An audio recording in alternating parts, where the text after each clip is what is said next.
Assalamualaikum warahmatullahi wabarakatuh. Selamat sejahtera. Saya Dr. Rozan Nizam Zakaria, Bekas Sekretari Universiti Islam Antarabangsa Malaysia.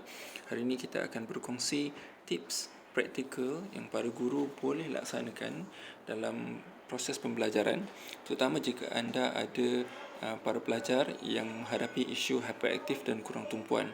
Secara spesifik untuk mereka yang telah didiagnos dengan ADHD, masalah perkembangan attention deficit and hyperactivity disorder, dan ataupun sebenarnya sebahagian daripada tips-tips ini masih lagi praktikal untuk para guru apply dalam proses pembelajaran sekiranya ada kanak-kanak yang mempunyai isu hyperaktif ataupun sukar untuk beri tumpuan.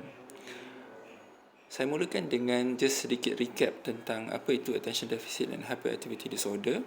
Ia merupakan sejenis gangguan neurodevelopmental yang berlaku pada fasa perkembangan kanak-kanak, didiagnos secara formal oleh pakar sama ada psikiatri ataupun pakar kanak-kanak, dan dia ada dua gejala utama, iaitu hyperaktif dan kurang tumpuan. So contoh-contoh gejala kurang tumpuan adalah seperti sukar untuk fokus, sukar untuk mendengar, mudah terganggu dengan rangsangan di sekeliling, akan sering mengelak untuk melakukan aktiviti yang memerlukan penumpuan, dan mempunyai masalah dari segi memori ataupun bila belajar sukar untuk ingat. Yang kedua adalah gejala hyperaktif ataupun impulsif. Contohnya tak boleh duduk diam, selalu meninggalkan tempat, selalu berlari ataupun bergerak ataupun melompat pada situasi-situasi yang sepatutnya tidak bertindak sedemikian. Always on the go, macam bateri tak habis-habis, dan bercakap secara berlebihan, sukar untuk menunggu giliran, sukar untuk sabar, dan selalunya bertindak secara melulu.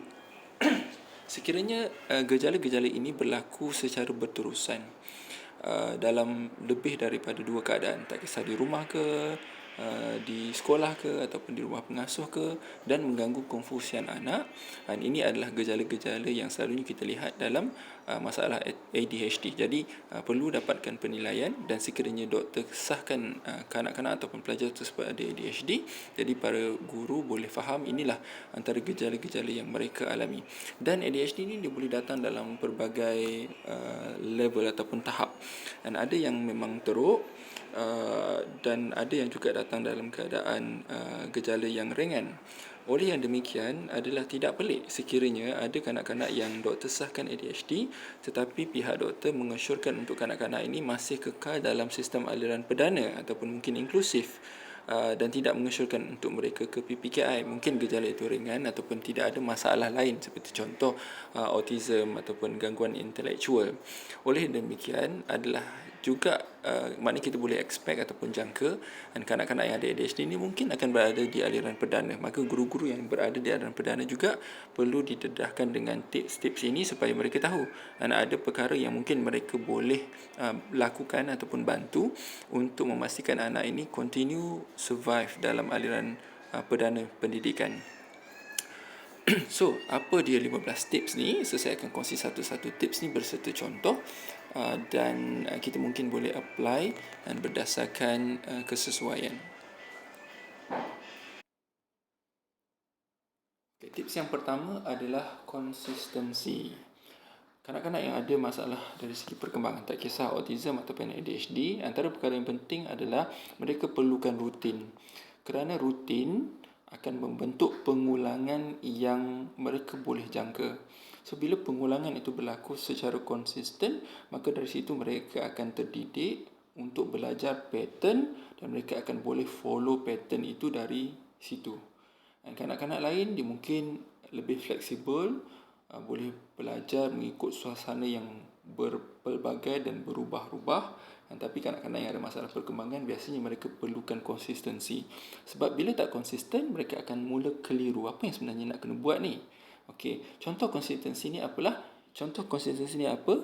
Contohnya jadual yang tersusun. So yang ni tak ada masalah sebab sekolah memang ada jadual yang tersusun. Ada waktu belajar, ada waktu makan, ada waktu PJ. So ini yang bagus, membantu mereka untuk faham pattern. Tapi kadang-kadang ada proses pembelajaran tu yang dia agak lama dan di dalam satu proses pembelajaran tu ada pelbagai aktiviti. Jadi kadang-kadang penting juga untuk guru ingatkan pelajar. Okey, kita ada masa 1 jam. So 15 minit yang pertama kita akan menyalin, 10 minit yang seterusnya kita akan buat aktiviti, dan 5 minit yang seterusnya doktor akan datang semak contohnya. Jadi kalau benda ni disampaikan kepada kanak-kanak yang hyperaktif ataupun kurang tumpuan secara jelas, mungkin tulis kat whiteboard ke ataupun ada jadual kecil, maka kanak-kanak ni dia boleh jangka apa yang akan berlaku seterusnya, kerana antara masalah kanak-kanak ADHD ni adalah dia sukar untuk sabar dan dia tidak boleh faham konsep masa. Jadi mungkin pada mereka masa tu berlalu terlalu perlahan ataupun terlalu lama sehingga menyebabkan dia tak tahu apa yang dia perlu buat seterusnya next. Jadi itu yang menyebabkan mereka jadi tak gelisah, tak boleh duduk diam. Jadi bila ada clear consistency, ada rutin yang boleh dijangka, maka kanak-kanak ni akan lebih mudah untuk kawal perilaku ataupun perbuatan mereka. Itu nombor 1. Nombor 2, rehat. Dan ini sangat penting kerana kanak-kanak yang ada ADHD fungsi eksekutif mereka tidak mempunyai kapasiti untuk sustain attention pada tempoh yang lama. Kurang berbanding kanak-kanak yang tipikal. Maka mungkin kanak-kanak lain boleh buat kerja straight 1 jam. Tapi kanak-kanak yang ada attention deficit, dia memerlukan break in between. So contohnya, kalau kanak-kanak yang prasekolah, biasanya saya syorkan 10 minit aktiviti, 2 minit rehat, 10 minit aktiviti, 2 minit rehat. Tapi untuk kanak-kanak yang dah bersekolah, mungkin tempoh itu lebih panjang bergantung kepada kemampuan mereka. Poinnya adalah kena ada rehat in between.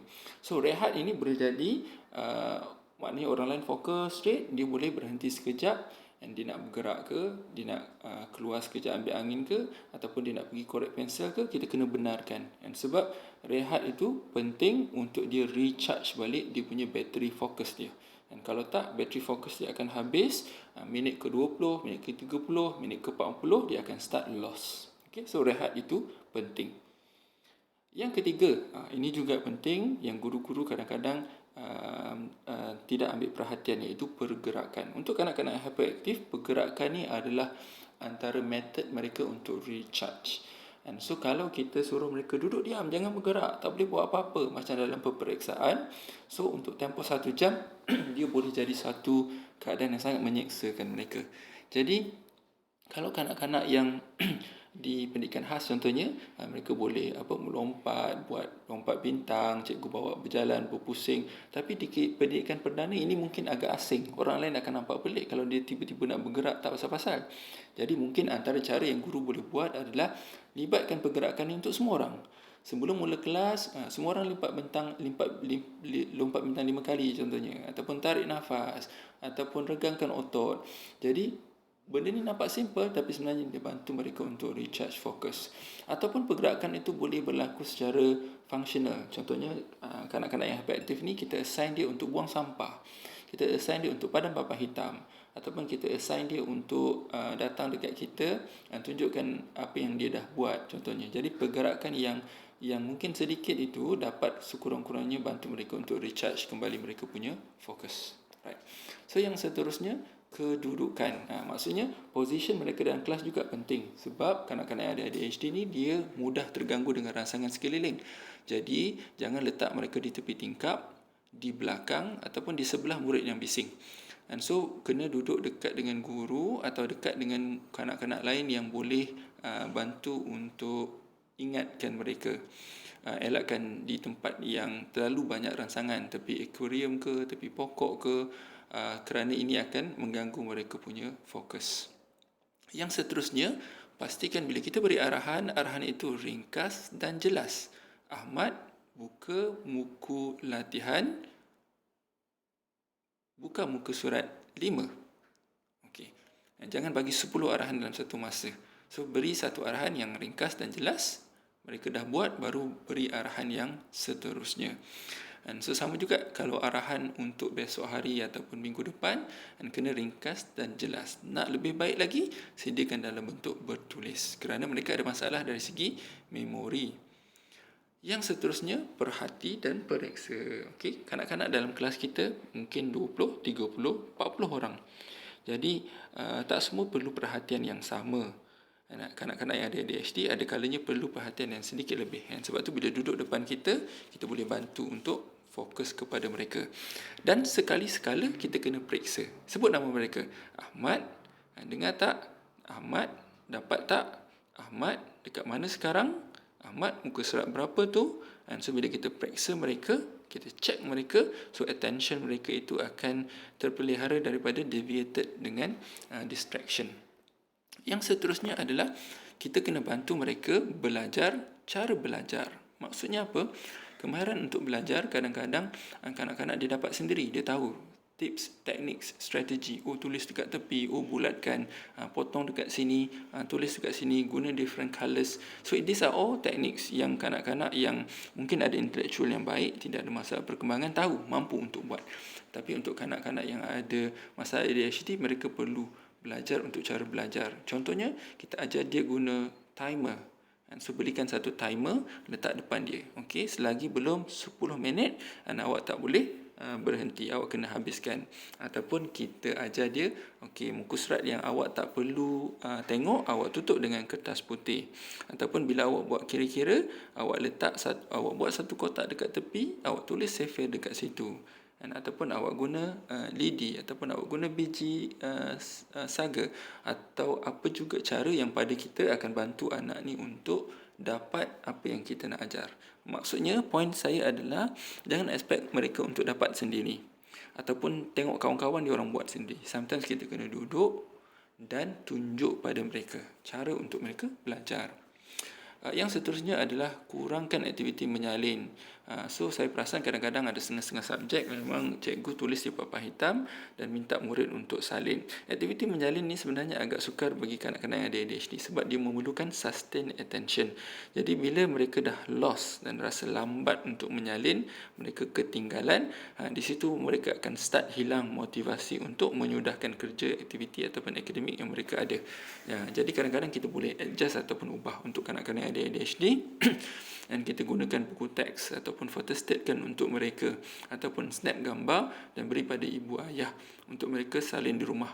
Dan kadang-kadang mereka perlu menyalin untuk tempoh masa yang lebih lama berbanding murid-murid yang lain. Dan murid-murid lain habis 1 minit, dia mungkin ambil masa 3-4 minit. Dan jadi ia agak menyulitkan bagi mereka dari segi kemampuan. Yang seterusnya, komunikasi. So komunikasi ni maksudnya perlu ada close communication antara ibu ayah dengan ibu, sama ada melalui grup WhatsApp, telefon, ataupun melalui buku nota kecil yang kita sediakan untuk dia ataupun ibu ayah sediakan.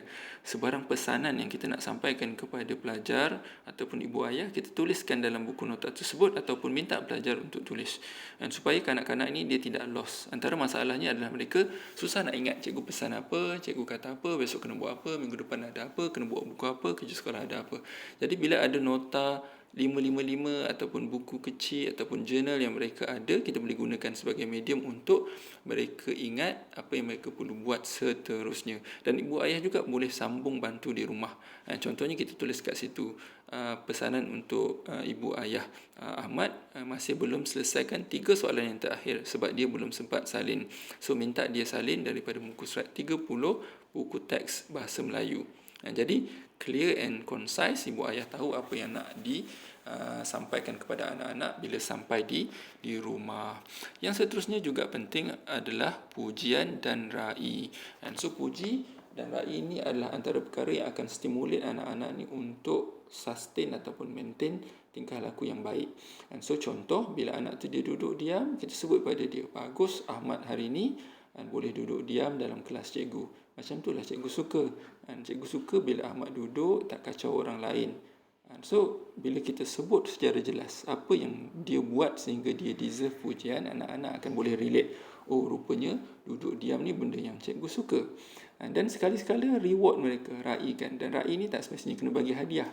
Contohnya, sebab Ahmad duduk diam hari ini, doktor nak bagi Ahmad dulu yang keluar bila waktu rehat. Ataupun okey, Ahmad boleh balik awal, ataupun Ahmad nanti cikgu cukup 10 star, cikgu nak hadiahkan buku nota baru. So ini antara contoh-contoh perkara yang kita boleh buat untuk rangsang anak, improve tingkah laku mereka.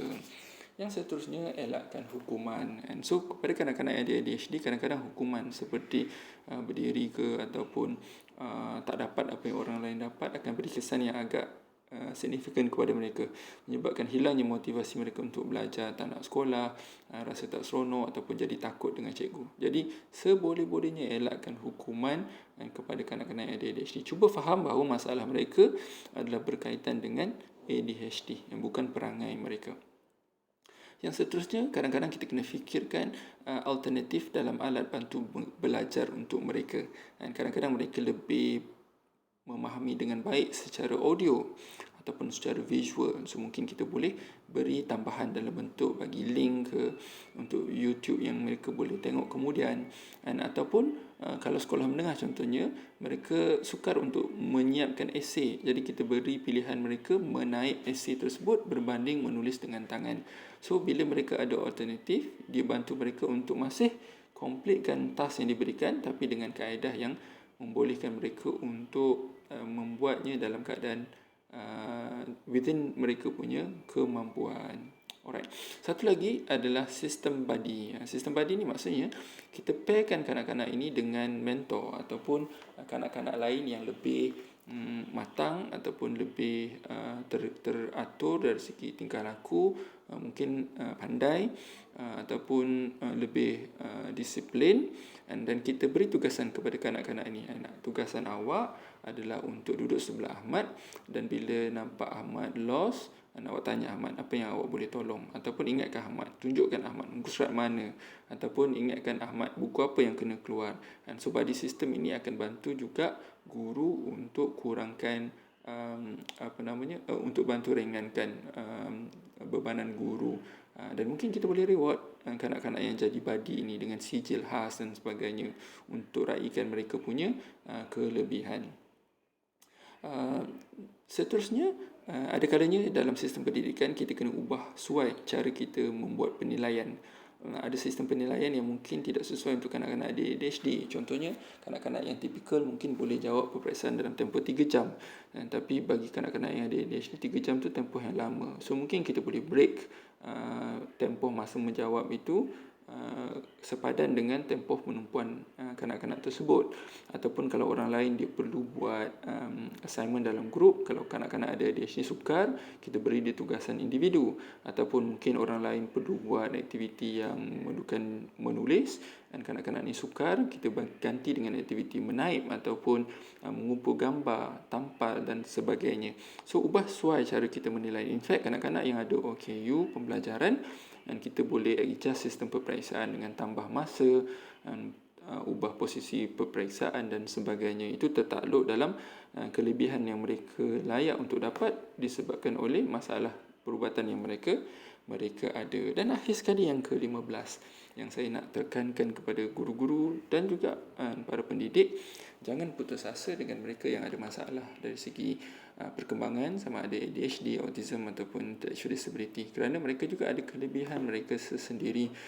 Tugas kita adalah untuk dorong mereka berdasarkan kemampuan mereka, dan jangan jadikan kekurangan mereka sebagai penghalang untuk mereka memaknai kehidupan mereka dalam sepanjang proses pembelajaran. Jadi sebagai guru, jangan putus asa, jangan rasa dia ni tak boleh lah, saya tak boleh lah ajar dia ni, kena pergi berikan khas dia ni. So cuba dulu and adjust apa yang kita boleh buat untuk bantu mereka. InsyaAllah kalau mereka dibantu dan disokong, prognosis ataupun outcome mereka lebih baik berbanding kanak-kanak yang dibiarkan. Dan jangan lupa untuk guru-guru juga doakan mereka, kerana mungkin dengan doa kita membantu untuk mereka belajar matang, improve dari segi gejala-gejala ADHD yang mereka ada. So itu sahaja yang saya nak kongsikan.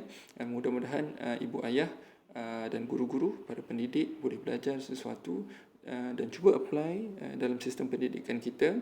Selamat mencuba.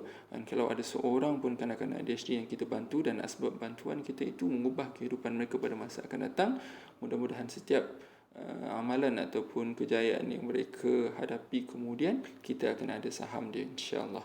So selamat mencuba. Terima kasih kerana berkongsi dan share information ini kepada semua guru-guru yang ada di luar sana, dan mungkin ada yang memerlukan, mungkin ada yang tak tahu, mungkin yang nak belajar. Daripada situ mereka akan dapat sedikit sebanyak. Terima kasih. Assalamualaikum warahmatullahi wabarakatuh.